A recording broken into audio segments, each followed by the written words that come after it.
Oh, that's a good one, and I would say gamification is one of the buzzwords.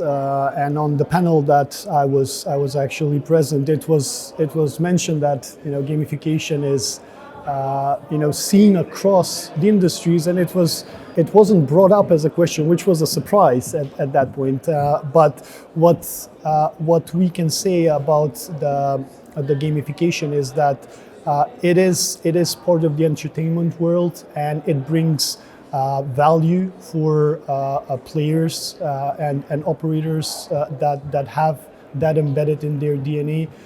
And what we have done is we have developed specific APIs to match the actual need for the operators to be able to develop the gamification parts.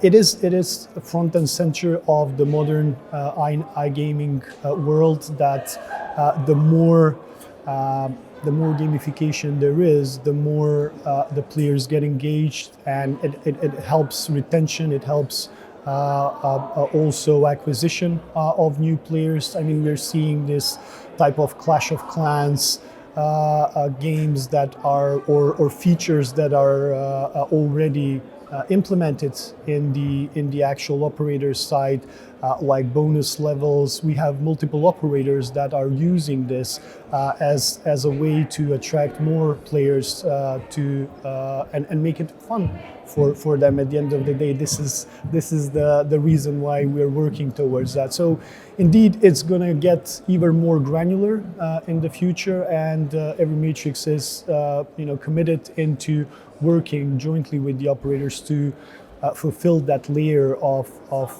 providing the newest technology to help them with their front efforts in the gamification.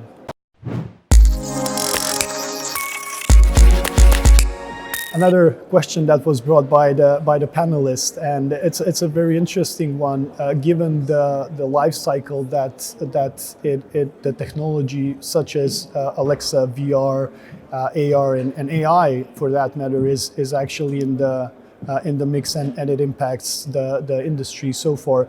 One thing worth mentioning is that if you take one of those, and let's say we pick VR as a new trend, it still hasn't reached that level where players and operators and also providers will join hands and have that seamless experience. I mean, we are seeing the mobile expansion in the last 10 or so years.